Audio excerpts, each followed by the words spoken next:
Yo, what up guys, I'm Sammy and welcome back to the Soul Drop, and this is my performance review of the Serious Player Only Player 1 Plus. So this is the new version of the Player 1, of course, and the Player 1 was an amazing shoe, very Kobe-like, and they actually listened to us. They listened to the feedback of customers and also people that test the shoe, and they made some improvements, which I think is amazing, you know, that speaks loudly to this company. It's a very new company for basketball shoes, and just the fact that they, you know, upgraded their actual shoe and made it better, especially listening to other people, is a very good thing, right?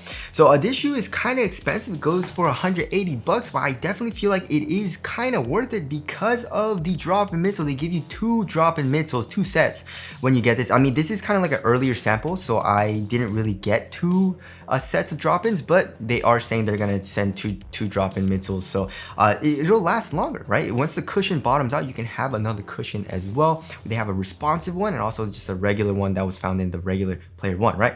So again, if you guys do want to call up, I try to leave the free link in the description box, but let's get started right off with the Tracciones and this tire traction pattern, right? It was inspired by a tire, which I guess that does make sense. It just looks like a squiggly line pretty much going throughout the entire outsole to me. So with the Player 1, the original one, it was very good, like top tier traction. However, it was very soft, right? So the durability did not seem good. Like the rubber was very thin. They give us nubs, you know?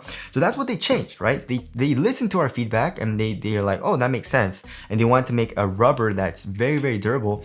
And they give us this. The rubber is super duper hard, and also where like the highway area is, right, where the ball of your foot is, they gave us more surface area. You guys see that? So yeah, how does it perform on an actual basketball court? It performed extremely well. It was in the top traction list, and the traction is freaking amazing. You have an amazing stop on a clean court. Actually, really hard stop. You know, you stop pretty much on a dime. So yeah, if you're playing on a clean court, you have amazing stop. You don't have to break in the traction really at all either. It's good right out the box. And also dust performance is very good. You know, it doesn't really pick up all too much dust. It was biting through dust very well. Even when I was playing on a dirty court, I didn't really have any issues, right? And even if it did pick up a little bit of dust, which it really didn't, it was a very easy and slight wipe for me. So dust performance was actually very good too. And like I said, the outdoor performance, right? If you're playing on an outdoor court, you should be fine because the rubber is super duper hard, right? And also the grooves are thick and also deep, so you should be good to go with this shoe on an outdoor court. So overall traction performance was really good. I really enjoyed this shoe because of the amazing traction.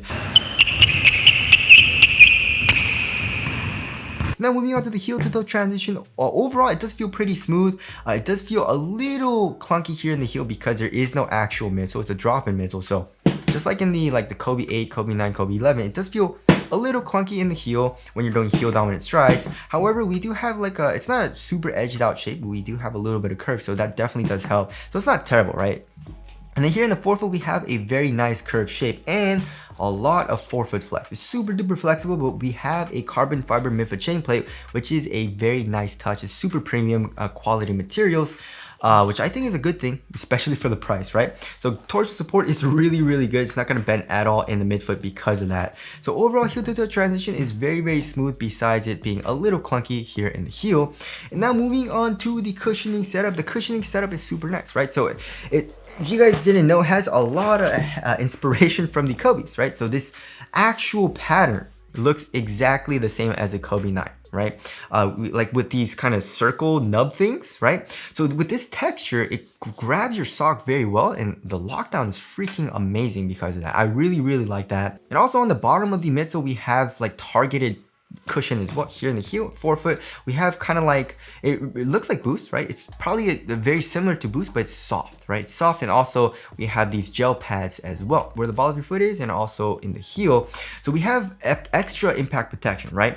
So this drop-in midsole actually lasts a good amount longer. It's softer for a lot longer than the Lunarlon drop-in midsoles found in like the Kobe 11 EM, the Kobe 9, the Kobe 8, which was terrible. It bottomed out very quickly and it hurt my foot a lot once it was bottomed out, right? But this one, impact protection is a lot better. It's not freaking like amazing for impact protection, like, you know, full-length Zoom Strobo like in the Zoom GT Jump 2. However, you have very good responsiveness with this setup, right? You're low to the ground, you feel very, very quick, which is very nice, and impact protection is adequate. So I really like this cushioning setup. And also another benefit of having a drop-in midsole, your foot is right on top of the foam, which feels very nice, right? For example, like, you know, regular strobe boards, they have to glue it and stuff like that, so it's super duper stiff right underneath your foot. But with this setup, it's very, very soft, right? So the cushioning setup feels very, very nice, just like in the Player One. It's pretty much the exact same drop-in midsole as the regular Player One, right? So there's that. Moving on to the upper. So the upper is also something that they changed, right? So this is a mesh wire knit upper, and it's made of like a nylon. It kind of reminds me of like a screen mesh, like a very thin plastic screen mesh with some like cords, with some wire going through the entire upper, right? So here in the toe box, here on the sides of the shoe as well.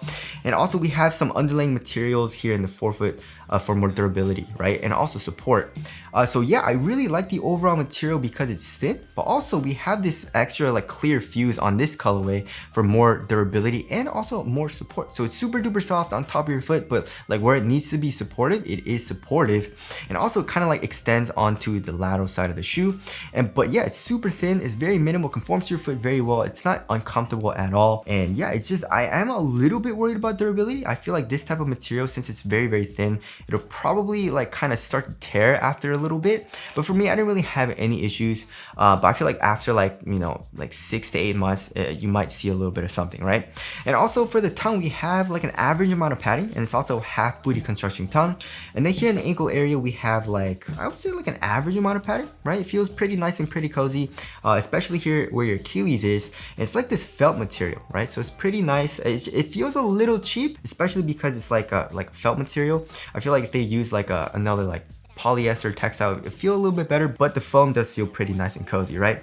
So the overall material does feel nice, and I do like how it feels on foot. Just I am a little bit worried about the durability of the upper, right? So there's that. Moving on to the fit. So the fit is still exactly like the Player One. It fits really, really, really short, right? So I went up a full size and it fits me very well, right? So for most people, I would suggest going up a full size. And it feels very nice, right? My toes go pretty much right to the edge of the shoe. It is quite snug here in the toe box, and also it is kind of slightly narrow as well. And also another thing that they changed is they put the eyelet a little bit lower into the toe box so that you can make it a little bit tighter right on top of your foot. You can customize the fit a little bit more.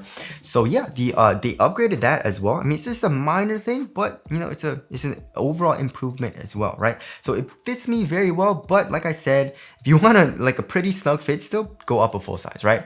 If you want like a little bit roomy of a fit, then I would suggest going up a full size and a half, or maybe even 2 sizes. I definitely feel like they need to work on like their sizing, you know what I mean? But overall, once I did go up a full size, it does fit me very, very well. And now moving on to the support and lockdown, just like the Player One, it's amazing, right? So lateral containment is very, very good, especially with the drop-in midsole, because there is a sidewall. That's another benefit of having a drop-in midsole, is that they raise the sidewall usually, right? So your foot is kind of cupped into the drop-in midsole with that texture right under the foot, right? The texture grabs your foot, grabs your sock, and locks it down, and also with that sidewall, right? And also we have all this going on as well. Like I mentioned before, we have this fuse, we have the plastic, we have this external heel counter.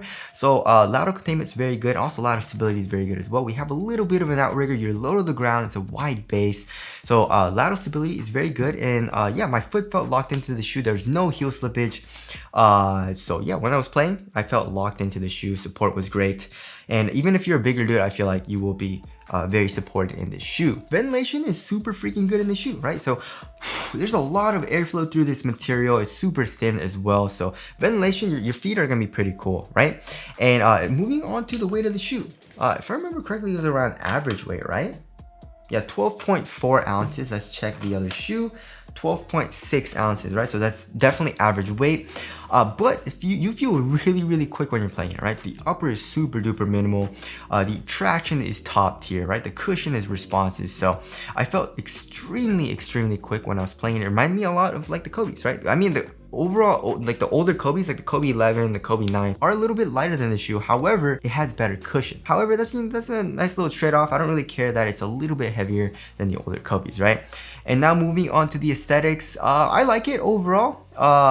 This colorway is kind of eh. I definitely feel like I like the older Player One better as far as the aesthetics go, but the Player One Plus still looks pretty nice. So tell us what you guys think of the aesthetics down in the comment section below. So wrapping things up, yes, this is a top tier performer, and if you liked Kobe's, right, especially like the Kobe 9, Kobe 11 EM, this shoe you're gonna enjoy. And like I said, it has better cushion than those Kobe's, right? So yeah, I really like playing in this shoe, and like I said, I love it because it reminds me of the old school Kobe's, right? So yeah, I mean, even if you're a bigger dude too, I feel like the support is good, the cushion is good, it's lightweight as well, so you should be good. But mostly I would recommend it to guards, right? If you're a guard and you want a responsive shoe with adequate cushion and good step and comfort and great support, this is an amazing option. The only thing is that the price is a little bit expensive, 180 bucks, but like I said, you get 2 sets of drop-in midsoles, so I feel like it makes it a little bit more worth it, right? And also the carbon fiber is a nice little touch. So yeah, I love playing this shoe, and the shoe will heavily be in my rotation, and it definitely is approved by Sole Drop, right? So again, if you guys do want to cop, I try to leave an affiliate link in the description box, but that's it. Thanks for watching, and I'll see you guys in the next one.